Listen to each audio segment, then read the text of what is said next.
Hi guys, it's Carrie and I'm here to share my design team project for TsunamiRose for February. So this is what I have created. I sort of went back to my roots on this one. When I very first started making junk journals, I used a 9x12 manila envelope as the base for the cover, and that's what I did here. And then I started, kind of playing around, and I've altered it a little bit. So let's talk about what we have here. So TsunamiRose, what we worked with this month was her couple different things. So we worked with her lined paper packs. They're kind of lined paper, ledger paper, very script. She's got beautiful florals on there. Totally love them. You'll see those inside. We also got to work with the big fat mason jars that she has, library cards, there's bingo cards in here, there's some of her gorgeous envelopes that she creates, vintage vocab words, which here's one right here, original, those are new that she came out with. But let's talk about the cover. So basically, here's what I did. I started out with a 9x12 envelope, and then I covered the envelope, both the front and the back, or the inside, with some handmade 12x12 paper that I have. And then I covered that, so you can kind of see, I'm going to hold this up here, with the gold fleck, that is the handmade paper. Well, then I had a giant piece of lace that was actually an arm of a wedding dress that I got from More Fabrics, Selena's shop. And I've always been thinking, what am I going to do with this? What am I going to do with this? Besides, just cut it up and piece it out. Well, I took a big chunk of it and I wrapped my journal. So the cover is wrapped with the arm of a wedding dress. So this is the front. And then here is the back, and you can kind of see, I don't know if you can kind of see, but there is a little lace, seam that kind of comes up here. Here's a better view of the handmade paper. I stitched all the way around it. On the cover, this is one of the Big Elements file folders, and I just altered it a little bit. I printed it on cardstock, sewed it together, but then I turned it into a pocket for my journal cover, so I've got a couple of cards tucked into it. I put some muslin, and I stitched that on. Here's one of the vocab words I stitched on. And then I took a floret and made that cover up. There was a daisy under here, but I wanted something a little bit more 3D. So playing around and just altering things. So that's what my cover looks like. And then my closure is just eyelets with some organza ribbon.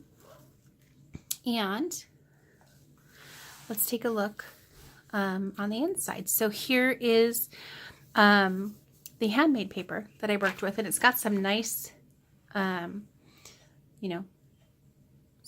sparkle, but that's fun to do. You should try that. Anyway, I didn't put any pockets or anything. I just kind of wanted to leave it plain because I really liked the way it looked. Now, the digitals. Again, it's her lined paper packs. Well, I decided that I wanted to print everything on parchment paper. So that's just what I did. This is parchment paper. It's an ivory. And I went ahead and I printed all the digitals. I even left this little line. Normally, if I were printing on white, 28-pound paper, I would cut it to size. But I didn't think that I needed to because it's this ivory color, and I think it's just really pretty. So I totally left it, and I'm digging on it. Here's the back side. I have vintage music paper in here. I threw some trims in here, like this one.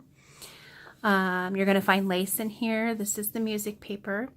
This is one of the envelopes, along with one of the big mason jars that comes, from her shop and in the kit, so you can tuck something into the pocket.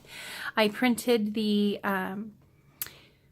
envelopes on the parchment paper as well, so that all my paper was pretty much, kind of coordinating. This is just a tuck spot. And then I do have some pieces of ephemera that's just kind of layered in throughout. Look at the paper though, isn't that beautiful? I love it. This is a CD sleeve that I stenciled with some vintage photo. And then I made 2 tags. So this first tag is gelato with honeycomb stencil. And then I just had some really pretty kind of lacy, not lace, you know, this stuff. You get it at Joann's. This is a napkin that I Mod Podged over a tag. I also, it looked similar to this. So it's gelato and then stencil, and then I Mod Podged a napkin. So I've got both of those that just tuck into my little pocket here. I always try to be like extra careful with the pockets because I never want anything to, you know, snag. They always go easy or go in easy, except for when I'm filming. And then it's like I can't tuck anything into a pocket. It's like, come on, really? It's the way that it goes. Another one of the images from her kit. A bingo card. I printed the bingo card on the parchment paper. And then these are some library cards. I have some Tim Holtz words, and so I thought, oh, cute. I'm going to put those on there as well. And then I just tucked them in. This is a tag that I made. See what I mean? Like, here I am trying to pull this off, and it's going to be a challenge. Ugh. Sorry, guys. But I also don't want to rip anything. Come on, come on. I put 3 little paper clips. Clearly, I really wanted it to stay in there. Okay, time card. This is a time card. And I put some coffee dyed paper on the back, stitched around it. So gelato, and then the time card. And then I put a bird stamp and happiness. And then it's not tracing paper, but it's from a pattern. You know, you buy a pattern at Joann's. Well, I had some pattern, and so I put it on, stitched it on there, and then I just did some collage layering here. So I think it turned out pretty cute. I like the way the colors pop. So that I just have here. I'm going to put it back for real later, because you saw how challenging that was for me to take it off. It'll be the same thing trying to put it back on, I'm sure. We've got some music paper, just a pocket with a bingo card. I have a piece of burlap that has lace. I put Serenity, and then a big beautiful butterfly. Now over here I made a double pocket. This was inspired by Daisy. She's been making pockets on YouTube, but she uses book pages. Well, I wanted to use one of her digitals, and so that's what I did. So I've got a pocket here, and then we have a pocket here. Just got a ticket, a butterfly, some lace, some scrapbook paper. But I think it turned out pretty cute. So I've got that in there. This is the back side of her digital. There's some Edith Holden. I've just got some pieces of ephemera in here. And this is a collage that I made. I've got laces, some fabrics, and then I have a little flip up. Now I learned how to make, they call this the Rita Donnelly flip up. I learned these from Yvonne Preston of Junk Journal Junkies, and so that's where I first saw them. But I know that it originally was a Rita Donnelly, so she is a YouTube as well. But anyways, that's the corner tuck, and I think they're really cool. So I wanted to add one of those in there. This is my altered Tim Holtz girl. So I took a Tim Holtz paper doll, and then I took some fabric, and I glued the fabric onto coffee dyed paper so that I could stitch it easily. I gave her some butterfly wings and a little flower, a little piece of lace, and then here's her feet. So she's definitely exaggerated, but I love her. And then I just glued her onto some music paper. And these altered dolls were inspired by Creative Craft Girl on YouTube. So we've got music paper, more ephemera. I did a double glassine pocket, stitched them on. Again, I cut the gussets off at the bottom of my glassine bags because they just bulk out too much on the journals, and I like them to lay flatter. So that's what I did there. And then I put some little library cards in. Back side is the digital. I just have some lace stitched over here. Isn't this paper gorgeous, you guys? I love it, and I loved working with this kit. I stitched around an Edith Holden. Wanted to make sure I got some of that in there. Now we're coming upon the center of my signature. So I took upholstery scraps and made a tuck, stitched them on. I just made a little tuck card, Edith Holden, stitched around it, added a little collage, put a flower up here, and then this is the center of my signature, and I put some bees. I'm going to move them so you can kind of see them. Can you see them there? So I have 2 little bees flying around, and one of the bees is actually long enough that if I go like this, see him? He kind of hangs off the end. So that was fun.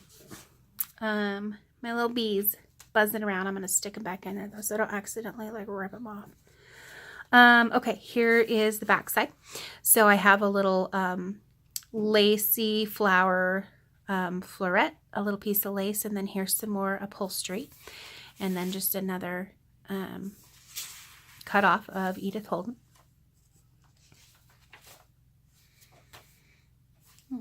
Pretty bird. Still have some writing space in this journal too, which is always, you know, handy. I did another double glassine.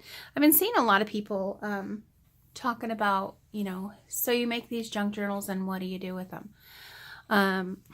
I do whatever I want to with them, honestly. I mean, I enjoy writing with them or writing in them, but I am more of a collager, and I love working with pictures and fabrics and just stuff. So I think the answer to the question is you do whatever you want to do and whatever you feel is right with a junk journal. Honestly, that's what they're for. Make it your own. This is a CD sleeve. I've got an index card in there. Not an index card, a library card. I have a bingo card. Here's one of those vocab words, magic. This is a Tim Holtz girl, and I gave her some butterfly wings, and she's just sitting on the edge, hanging around. Super cute. More Edith Holden. More of the digitals. Here's another one of those pockets I made. 1, 2, 3 pockets, and then the scrapbook paper I have inside of there is Stampin' Up! Color blocking. Got some more music paper. Here's a bingo card that I turned into a pocket. Here is another tag that I made. So this one is a time card. So I just put coffee dyed paper on the back. And then I glued music paper to the front. And then I did gelatos over the music paper. Then I stamped a bird. And then I also have this crazy stamp. You can kind of see it. And it's a Tim Holtz stamp. And it was making me think of like a nest, you know, like a bird's nest. And I was like, ooh, that'll work. And so I just went with it. And here's what I've learned about black ink. It takes a lot longer to really, truly dry. So I had to let it sit out for, you know, a little while before I stuck it in here, but now it's totally fine. Here's another one of those flip pockets. So we've got the corner that flips up, and then I've got another material collage here, just some little random pieces of ephemera tucked in. Here's the top of an envelope that I turned into a tuck, just put some scrapbook paper in there. Here's the back, and it flips out so you can tuck something in. Here's one of those big beautiful mason jars, and then I just put a little piece of washi down here. And then I've got some more vintage music paper. I put a little lace. And here's the other side. Here's the that trim. I had a pretty long piece of it. And so I wanted to use it. And I have been thinking, you know, about what kind of a journal would this really sort of work in. And then I was like, here it is. This is the one. So that's just what I did. And then here's my last page. Here is the inner cover. This paper is soft. It reminds me of mulberry paper, to be honest. I'm getting really close to it. Maybe you can kind of even see the fibers inside of it. But that's sort of what it reminds me of. So anyway, here we are. So design team project for TsunamiRose. And again, like I said, I was sort of taking it back to my roots. Like I said, when I first learned how to do junk journals, I started with manila envelopes, which I still like to make journals with manila envelopes even now, because they're so easy and they work out so well. But there we go. You guys, thank you so much for watching, and I hope that you have yourselves a wonderful day. And I will simply say, stay tuned. More journals to come, I'm sure. All right, we'll talk to you later. Bye-bye.